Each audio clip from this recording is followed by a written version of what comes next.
Um, well, I think as a kid I loved arcade games and I loved movies and I was a big artist, and so when I first saw a home computer I was fascinated that you could actually make images move on a screen.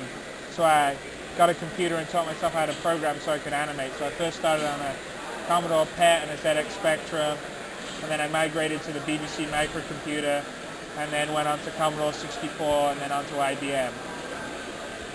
Well, let's see, I was first published commercially as a game in a magazine called The Micro User for the BBC, and I did 2 games for them that were Games of the Month.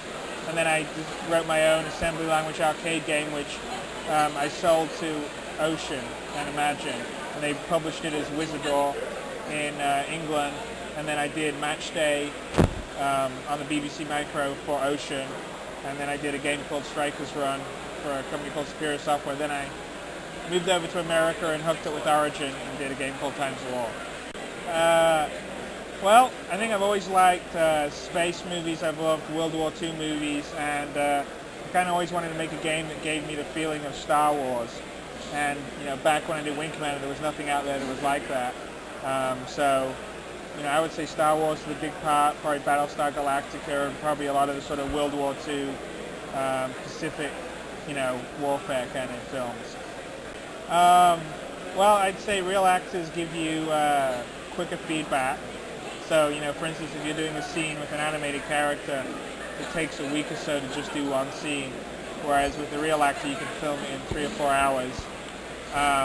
Real actors are, well, they don't do everything you say, so that's kind of a downside. But also they bring a lot to the table in terms of they'll give you an idea maybe, or approach something from an angle that you wouldn't have thought of. So personally, I like it because I really like interaction with people, and real actors, I think, add something to the storytelling process. No, not really. We kind of sort of went into it by accident because we were thinking about casting Mark as Maniac, and then Tom Wilson came in and read for the role of Maniac and did a wonderful job, and I was like, no, I know Maniac, and Maniac's Tom Wilson. And then we were thinking, well, we're talking to Mark, and I can't find anyone to be the lead role in Wing Commander because it's a very difficult thing to cast. You need someone that you automatically accept as a hero. And we went, well, we're talking to Mark Hamill. I mean, he was Luke Skywalker. I mean, I don't think anyone's going to have any problem accepting Mark as the hero of Wing Commander, considering he was the hero of Star Wars. So let's see if he wants to do it. And he said yes, and it worked out great. I don't know. I mean, there's some debate. We've talked about doing a movie in a game, and there's also some debate about just doing a game. So right now, I'm not quite sure. I mean, I think the next thing I'm going to do is definitely going to be a movie game, and it's the only way I can get the production quality to be the level I'd like it to be without hitting the cost of the game. Well, obviously I'm going to take a little bit of time off after finishing Wing Commander 4. I'm working on the sort of ideas and scripts for my future projects, and also the future structure of my deal with Electronic Arts. And I would definitely say that the next thing that I do is probably going to be, I'm going to probably do 2 things. I'm going to do a multiplayer strategy online kind of game, and I'm going to do a big interactive movie game. Me and Aaron get along really well. Well, he's working on the Darkening. I mean, he helped produce Privateer, and so the Darkening is very much like Privateer. I think they may even call it Privateer 2.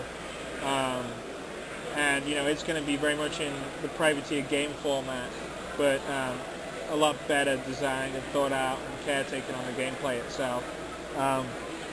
The characters and story haven't got anything to do with Privateer there, but it looks really, really cool. So I think it's going to be out this Christmas. I think it's going to do really well. Well, I think the future is going to have 2 kinds of games. I think it's going to have, first kind will be sort of solo story games.